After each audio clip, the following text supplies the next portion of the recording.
The U.S. Supreme Court on Monday restored the 2017 murder conviction of a man in the 1979 disappearance of 6-year-old Etan Patz in New York City, one of the country's most notorious missing child cases. For almost 47 years, the disappearance of 6-year-old Etan Patz has haunted New York City. His photograph appeared on posters across the country. His name became part of America's missing children movement. The date he vanished eventually became National Missing Children's Day. But Etan himself was never found. Then, decades after he disappeared, a former store worker named Pedro Hernandez confessed. There was no body, no DNA, no fingerprint, no witness who saw Etan enter the store. The case against Hernandez depended largely on his own words. In 2017, a jury convicted him of kidnapping and murdering Etan. 8 years later, a federal appeals court overturned that conviction and ordered a new trial or his release. And now, on June 22, 2026, the United States Supreme Court has restored the guilty verdict. For prosecutors, this decision brings back the justice they believe was achieved almost a decade ago. For Hernandez's attorneys, it restores a conviction built around a confession they have always described as unreliable. And for Etan's family, it returns them to a painful conclusion without answering the question that has followed this case since 1979. Where is Etan? Tonight, we are going back to the morning he disappeared, the investigation that changed America, and the confession that divided 2 juries and several courts. Because a conviction has been restored. But that does not mean every question has been answered. On Friday, May 25, 1979, Etan Patz left his family's apartment in Soho, Lower Manhattan. He was 6 years old. That morning, Etan had been given permission to walk to his school bus stop alone for the first time. The distance was only about 2 blocks. For a child growing up in that neighborhood, it was a small but important step toward independence. Etan left the apartment carrying a school bag. He wore a blue corduroy jacket, jeans, sneakers, and a black cap. His mother, Julie Patz, watched him leave. She expected him to board the bus and return home later that afternoon. But Etan never reached the bus stop. He did not arrive at school. And when he failed to return home, his family learned something that would become one of the most painful details in the case. Etan had been absent all day, but his parents had not been notified. By the time the alarm was raised, many hours had passed. The streets had remained busy. Businesses had opened and closed. People had moved through the neighborhood without knowing that a 6-year-old boy had disappeared somewhere nearby. A huge search began. Police officers and search dogs examined buildings, streets, basements, vacant spaces, and rooftops. Neighbors joined the effort. Posters carrying Etan's photograph appeared throughout New York. His father, Stanley Patz, was a photographer and had taken many clear pictures of his son. Those images allowed the family to show the country exactly who they were searching for. But no confirmed trace of Etan was found. No clothing, no school bag, no remains. He had left home for a 2-block walk and vanished somewhere before reaching the bus. Etan's disappearance became far more than a local missing person case. At the end of the 1970s, there was no internet, no social media, and no national digital system capable of instantly distributing a child's photograph. Families relied on newspapers, television reports, posters, and local police departments that did not always communicate efficiently with one another. Etan's face became one of the most recognizable images connected to the growing national fear over missing children. His photograph later appeared in campaigns that placed images of missing children on milk cartons. In 1983, President Ronald Reagan designated May 25th, the anniversary of Etan's disappearance, as National Missing Children's Day. It was a powerful legacy, but it came at an unbearable cost. Etan became a symbol while his family continued to live without knowing exactly what happened to him. Years passed, then decades. The public remembered the photograph, but the investigation struggled to identify the person responsible.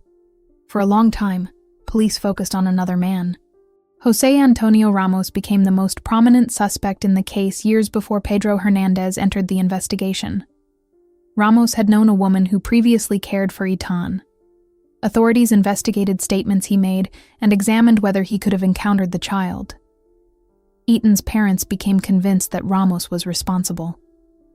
A civil court eventually entered a judgment holding him responsible for Etan's death after he failed to properly defend the lawsuit. But Ramos was never criminally charged with Etan's disappearance. He denied killing the child, and despite years of suspicion, investigators never recovered the physical evidence needed to prove that he had taken Etan. The distinction is important. A civil judgment does not require the same level of proof as a criminal conviction. Ramos remained an alternative suspect, but the criminal case against him never came. By 2010, Manhattan District Attorney Cyrus Vance Jr. formally reopened the investigation. 2 years later, authorities excavated the basement of a building close to the Patz home after returning to an old possible lead. The search attracted enormous media attention. For several days, investigators examined the basement for evidence. Nothing conclusive was found. It appeared that the case might once again return to silence. Then investigators received a very different lead. Pedro Hernandez had been 18 years old in 1979. At the time of Etan's disappearance, he worked at a small store near the route to the school bus stop. More than 3 decades later, people who knew Hernandez told investigators that he had previously spoken about harming a child in New York. Police questioned him in May 2012. The interrogation lasted for hours. During that questioning, Hernandez confessed. He said he had seen Etan outside the store and persuaded him to enter by offering him a drink. Hernandez then described killing the child in the basement and placing his body in a bag before leaving it with trash nearby. Etan's remains were never recovered. Nothing found in the store physically connected Hernandez to the child. There was no surviving forensic evidence confirming the confession. What prosecutors had was a man describing himself committing a crime that had remained unsolved for 33 years. That sounds powerful. A confession often feels like the end of a mystery. But it should never automatically end the questioning. Because people have confessed to crimes they did not commit. And from the beginning, the defense argued that Pedro Hernandez was especially vulnerable to doing exactly that. Hernandez's attorneys said he had a history of serious mental illness and limited intellectual functioning. They argued that his statements were not the words of a hidden killer finally telling the truth. They described them as the product of suggestion, pressure, and a mind that could not reliably separate fact from fantasy. Prosecutors disagreed. They argued that Hernandez had spoken about the crime before police ever questioned him. They presented witnesses who said he had admitted harming a child years earlier. And they said his confession included an account of encountering Etan at the store where Hernandez worked. The legal problem became more complicated because Hernandez initially confessed after hours of questioning before receiving the full Miranda warning. Police later advised him of his rights. He then repeated the confession in a recorded interview. The jury therefore had to consider several different statements made under different legal circumstances. Were the later confessions independent and voluntary? Or had the first interrogation influenced everything Hernandez said afterward? That question would follow the case through 2 trials and eventually to the United States Supreme Court. Pedro Hernandez went on trial in 2015. The courtroom heard about his confessions, his mental condition, and the complete absence of physical evidence connecting him to Etan. The defense also directed attention back toward José Ramos. After weeks of testimony and deliberations, the jury could not reach a unanimous verdict. 11 jurors voted to convict Hernandez. 1 juror remained unconvinced. The judge declared a mistrial. That result revealed how close the case was, and how divided reasonable people could remain after hearing the same evidence. For 11 jurors, Hernandez's statements proved guilt beyond a reasonable doubt. For one, the doubts were too serious to ignore. Prosecutors decided to try him again. The second trial began in 2016 and continued into 2017. Once again, the case centered on the confessions. Once again, the defense argued that Hernandez was mentally ill and had admitted to something he did not do. And once again, the jury was asked to decide a murder case without a body or physical evidence. During deliberations, jurors asked the judge about the relationship between Hernandez's earlier statement and the later recorded confessions. Their question went directly to the most difficult issue in the case. If the first confession had been improperly obtained, how should they evaluate the statements that followed? The judge instructed them that they could consider whether the later statements were voluntary. But years later, a federal appeals court would conclude that the response failed to properly explain an important part of the law. At the time, however, the trial continued. After 9 days of deliberation, the jury found Pedro Hernandez guilty of kidnapping and felony murder. In April 2017, he was sentenced to 25 years to life in prison. Etan's father, Stanley, told the court that the family had waited decades for that moment. But even with the verdict, the case still had no physical conclusion. Etan's body had never been found. Hernandez continued appealing. On July 21, 2025, the United States Court of Appeals for the Second Circuit overturned his conviction. The court focused on the instructions given to the jury when it asked how to evaluate Hernandez's confessions. The appeals court concluded that the instructions had been inadequate and that the error could have affected the verdict.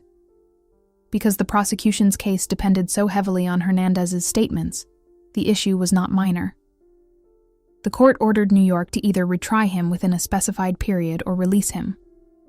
For Etan's family, it meant that a verdict they had waited almost 4 decades to hear was suddenly no longer secure. For the defense, it confirmed what it had argued for years. The jury had not been properly guided through the central evidence in the case. Manhattan prosecutors announced that they were prepared to conduct a third trial. At the same time, they asked the United States Supreme Court to intervene. On June 22, 2026, the Supreme Court ruled 6-3 in favor of restoring Hernandez's conviction. But the court did not hold a new trial. It did not hear witnesses describe Etan's final morning. It did not independently decide whether Hernandez's confession was true. Instead, the decision concerned the limited power of federal courts to overturn state criminal convictions. Under a federal law known as AEDPA, a federal court generally cannot disturb a state conviction unless the state court's decision violated clearly established federal law as determined by the Supreme Court. The majority concluded that the Second Circuit had gone beyond those limits. According to the court, no clearly established Supreme Court precedent required the specific jury instruction that the appeals court believed was missing.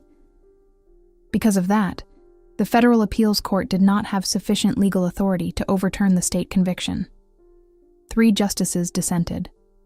The result was clear. Pedro Hernandez's 2017 conviction was reinstated. He remains convicted of kidnapping and murdering Etan Patz, but the Supreme Court's decision must be described accurately. It restored the verdict on legal grounds governing federal review. It did not discover new physical evidence. It did not locate Etan. And it did not erase the controversy surrounding the confessions. Back in May of 1979, where were you working? Well, I came from Camden, New Jersey, sometime in 1978, and I came to live with my sister, my older sister, Luz Santana, Right? and Juan Santana, which is her husband, That's your brother-in-law? my brother-in-law. And I lived at 438 West Clover, apartment 3R, Okay, with them. with them. Did they have children at the time? They had 2 children and 2 boys at the time. You said you came in 1978. Yeah, it's 1978. And then, And before that, you lived in Canada. yes, And how old were you? I was about 18. About 18? About 18 years old. And why did you come from Canada to New York? I was in school, in high school. I was in 11th and a half grade. I was going to finish high school, but I did finish. I came to New York because my brother-in-law he wanted to help me, someone to work. So I came to work with him, and he found me a job as a superintendent, creating buildings and stuff. And also, I got a job working at a grocery store, on Green Street, was a corner store, Spanish grocery store. Like a bodega? Like a bodega. And Before I got into there, you said you went through almost graduated, but I didn't finish. Right, where did you go after? Wilson. That's in Kansas? Yeah, Kansas. Okay. Alright, so you got a job as a bodega? Yeah.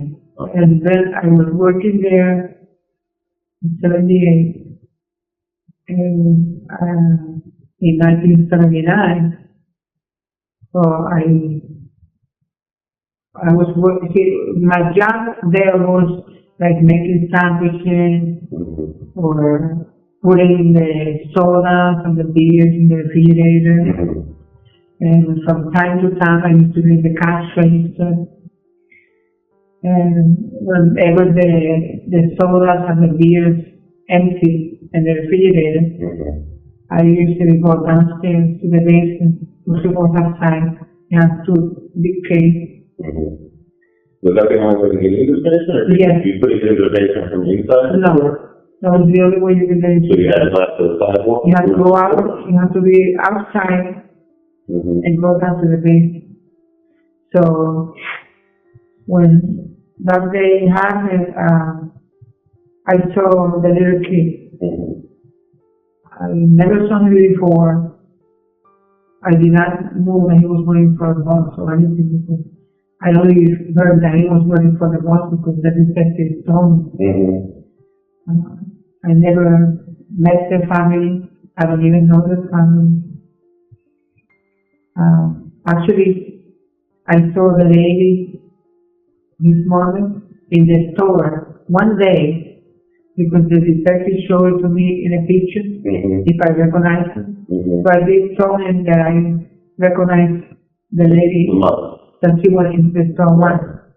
But I've never seen the child in the store with her.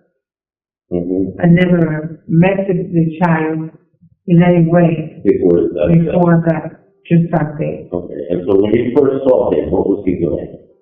He was standing like on the sidewalk, and he had a little book bag, and he had a jacket. I don't quite remember what kind of jacket he had. Do you remember what color it was? I think maybe dark color. Dark color, like black Like and blue. black, something like that, black or blue, such color. And then I asked him if he wanted something to drink, a soda or something. And he said, yeah. So I told him, to go down to the basement with me. So I went down and I opened there was two metal doors that were open on the sidewalk. And when you go down the steps, there's a big gate. Okay, like an accordion gate? Yeah, like an accordion gate. So I opened the gate. I went in first. He was behind me. So I went down the steps. He was behind me. He was behind you? Yeah, he was behind. And then he was, let me think something. Okay, when he went behind me, then the sodas were on this side. So he went in front of me. So when he went in front of me, I grabbed him by the neck. And I started to choke him.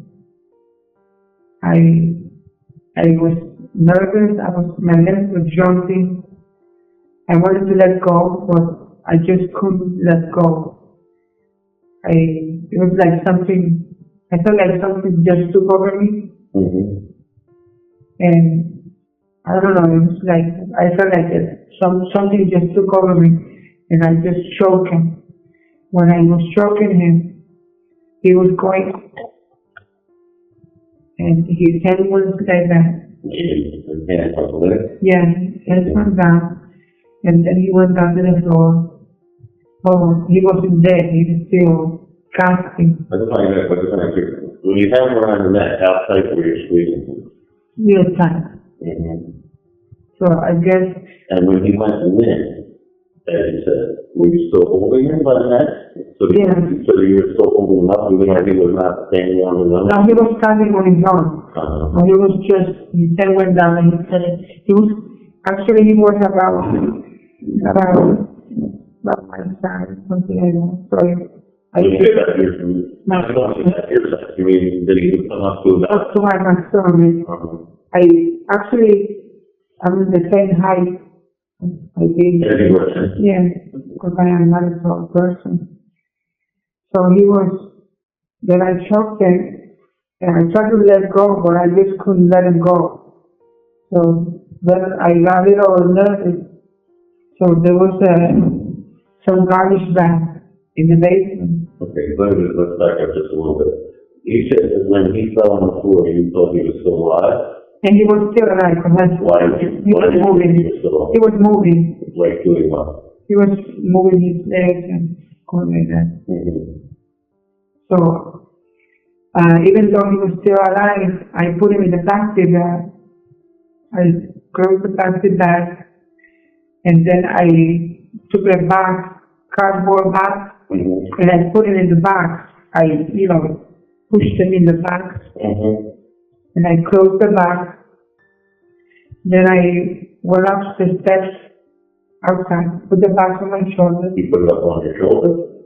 put the bag on my shoulder. I went up the steps, and I walked towards the right on Prince Street, like about a block and a half or 2 blocks. And then I make a left, Mm-hmm. and I put the bag with the child in the, like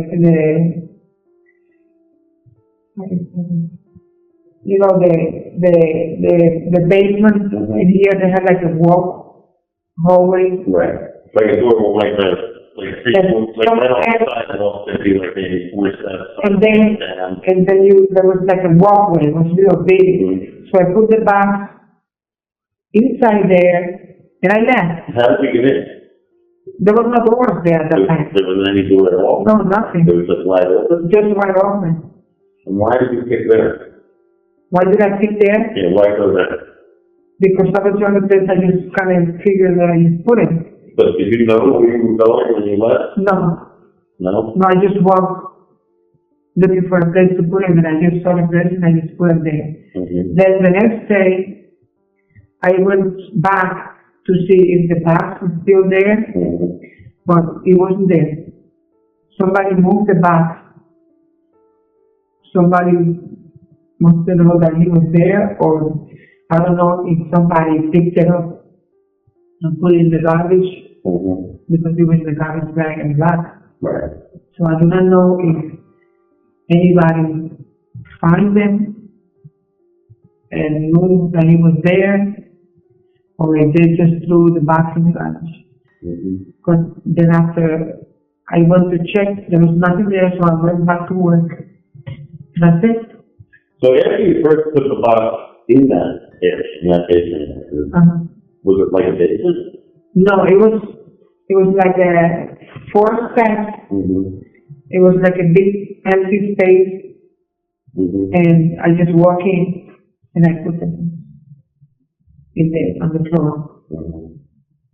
So why, after you did that, what did you do? I came back to work. Mm-hmm. Walked back the same way I came, Mm-hmm. and I went back to work just like that. How long do you think that took from the time that you saw him on the street to the time that you came back to work? How long do you think that took? Maybe 3 minutes, 3 minutes? 3 or 4 minutes. Yeah, because it was not too far. Mm-hmm. Well, how long, okay, so listen, after you got down in the basement, when from the time you put your hand around the neck, until the time he fell to the ground, you went away, how long would you say that took? Maybe 2 minutes. And so after that, he put him in the bag, and then put the bag in the box, right? So tell me what kind of bag is it? Those are garbage bags, like a brown bag or black. They have these kind of dark bags like a chair. Right. So it was like maybe like a 40 gallon type of garbage bag. So it's big bag. Yeah. Big garbage bag. So you put it in that bag. What did you have to put in the bag? Did you just put it in like It was on the floor, so I just put it in it like that. and then pull it out? Pull it out, push it in the bag, and I kind of pushed him inside the bag. How big is the box?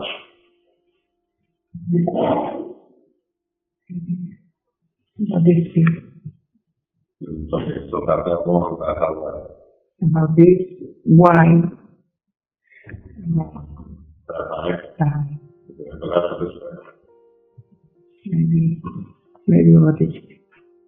You can't not twist it, remember? It was a brown bag, it was a brown, it was a cardboard bag, could have been like a banana bag, or this type of boxes that they put like ham and mozzarella and all that stuff. That was kind of bags, like, Full stuff, okay. yeah. And so after you give him, so how long was that take? You put him in the bag and then put the bag in the box? Maybe a couple of minutes. If I did it real fast. Then Did you tie that bag up? I just, with the same bag, I just say that. With the same bag. Oh, he had a book bag. Right, he took that in for it. A book bag he had. Right. So I took the book bag after I put it in the bag and I threw it behind a big freezer that was in the basement. The freezer was in the There basement. was a big freezer that you walk in. In the freezer there was soda, beer, and ham, sandwiches, stuff, you know.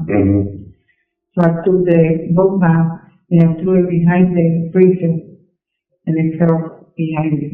The freezer was a big freezer. Like a walk-in? Yeah, a walking type of freezer. Okay, but it didn't go all the way to the ceiling? No, it went behind Right. the freezer. So you just threw it on top, On top of the freezer. and instead of staying on top, It went right through it the went other to side. that and fell down between the freezer and the wall? Yes. What was the book bag like? I believe it was black book bag. And do you remember anything else about it? No, because I did not open the bag or anything. I just threw it. Do you remember anything else about the way it looked? No. Now the boy, can you tell me what the boy looked like? Well, he was blonde. He didn't have no hat or anything. No hat? No. He had little blonde hair. And he had a little jacket and a book bag. Was there anything else that you remember that he had with him? No.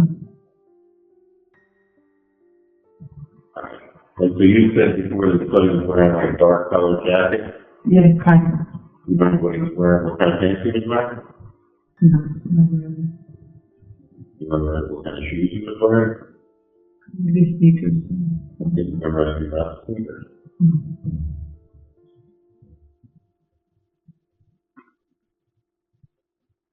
So when you came back, so who was at work at the Was my brother was working at the bodega. you got it all up? One was working at the bodega.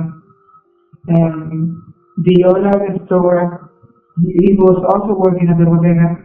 But he was in the back making sandwiches and stuff like that. Who was that? The owner, What was his name? Miguel. We got you know that name? No.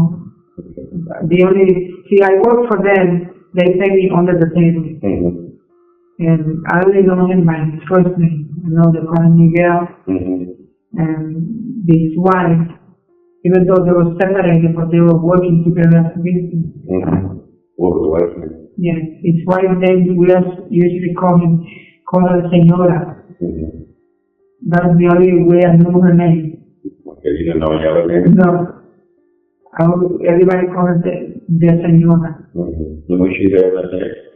They were there too. But nobody saw me when I did what I did. Nobody saw me. And not because the girl was working. Mm-hmm. Because the owner, the gal was in the back. Yeah, they were working. And what about one? What was one? One was in the costume. And what about the woman who came over? She was also helping making food on the back. Mm-hmm. And what were you doing when you first saw the board? I was going to the basement to get soda to fill the refrigerators. Mm-hmm. So when you come out, you came out. I came out from the front door from the store, Right. and that's when I saw the key. And what were you doing immediately with it? What I was doing, Yeah. I was sitting on they had a little bench inside the store, Mm-hmm. so I was sitting there, and then I started working, and then I came outside.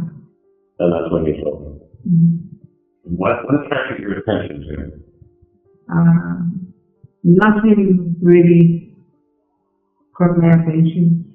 It was just like, I just asked him if he wanted something to drink. Mm-hmm. It was, I don't know why I came up to him. Yeah, that's what I was going to say. Why did you ask him, like, what were you thinking when you said to him, do you want something to drink? No, I just saw him standing there, and I just approached to him and I asked him if he wanted something to drink. Mm-hmm. And he said, yeah. I said, you want a soda? I said, yeah. So I said, you come with me, so I don't have to drink. Mm-hmm. Did he say anything else? No. He said nothing to me. Even when I was showing him, he didn't kiss, he didn't argue, he was nothing. He kind of stood there. And I just feel bad what I did. Mm-hmm. That's why I shouldn't have done what I did. This was like, do you recognize this person? Yeah, that's him. You sure? Yeah. Now, you've seen this before, right? Other than that. No, not other than today. I seen him on the TV, Mm-hmm. in the news. Mm-hmm. But I never see the poster anywhere. Never saw it on the spot, like on a pole or anything? No, because when I left New York, like sometime in 1980, 81, so I left right away. I went to New Jersey. So you left right away. Right away, meaning. I left New York and I went to live in New Jersey. Right, but you said you left New York in 1980 or 1981. Yeah, something like that. But this happened in 1979. Right. So you were around that neighborhood For a couple of years. right, and during that couple of years, you heard that when you child, right? No, I just heard on the news the first time when he disappeared. Mm-hmm. And then after that, I didn't hear no more. Because to me, I was like my mind was completely blank.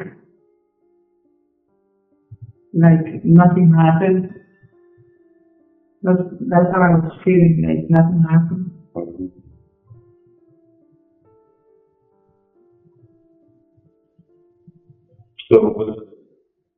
So that morning, when you were in the store, was there anyone else in the store other than Juan, Miguel, and Senora? Yeah, Who? maybe some customers. Customers? Yeah. Okay, you remember who anything were? No. When you were walking with the boy, was in the box over your shoulder, did you see anything? Well, there's a lot of people in New York, Mm-hmm. walking back and forth, Mm-hmm. In New York City, people, they just,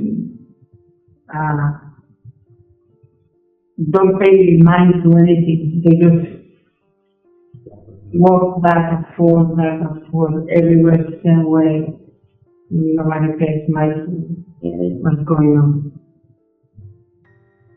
So, I don't think nobody saw anything that I was doing because I was just with a bag the guy working with box on your shoulder. Did you, so you went back to work that day and you just continued to work? Did you say anything to anybody? How did you feel? I just feel like nothing happened. Like I didn't do nothing wrong. This didn't bother you at all? No, Why do you think that is? I don't know. I know that I did something wrong, but it didn't bother me that much. So you just went about business all day long? I just kept working. And you worked the full day? Yeah. Which is everything you usually do? Yeah. There is something deeply unsettling about a case that can be legally resolved while still feeling incomplete. The state has a convicted man. Prosecutors believe Pedro Hernandez's own words revealed what happened inside that store in 1979. 2 juries heard the evidence. The first came within 1 vote of conviction. The second unanimously found him guilty. But the unanswered questions remain impossible to ignore. Why has Etan never been found? Why was no physical evidence ever connected to Hernandez? Were his statements the memories of a guilty man, or the words of a mentally ill person who became trapped inside a story during hours of questioning? And what should be made of Jose Ramos, the man investigators suspected for years but never prosecuted? A court can determine whether a conviction is legally valid. It cannot always remove every doubt surrounding the facts.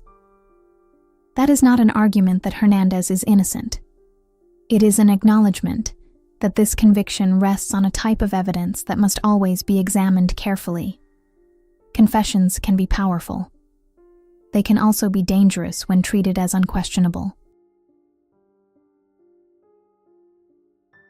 Etan Patz left his home on May 25, 1979, expecting to walk 2 blocks and board a school bus. He never arrived. His disappearance changed how America thought about missing children. His photograph became part of a national campaign. The date he vanished became a day of remembrance, yet the child at the center of that history was never brought home. Pedro Hernandez was convicted of Etan's kidnapping and murder in 2017. That conviction was overturned in 2025, and on June 22, 2026, the United States Supreme Court restored it. Legally, the case has returned to where it stood before the federal appeal. Hernandez is once again a convicted man serving 25 years to life. But the final piece of this story is still missing. Etan's family does not have his remains. There is no physical evidence that can show the public exactly what happened. There is only a short walk that was never completed, a confession made 33 years later, and a verdict that survived one of the most complicated legal journeys in modern missing child history. Perhaps Pedro Hernandez told investigators the truth. Perhaps the jury reached the only conclusion the evidence allowed. But justice should never require people to pretend that unanswered questions do not exist. Etan Patz was more than the boy on a poster, more than a face on a milk carton, more than the child whose disappearance became a national symbol. He was 6 years old. He was walking to school alone for the first time. And 47 years later, his family still cannot bring him home.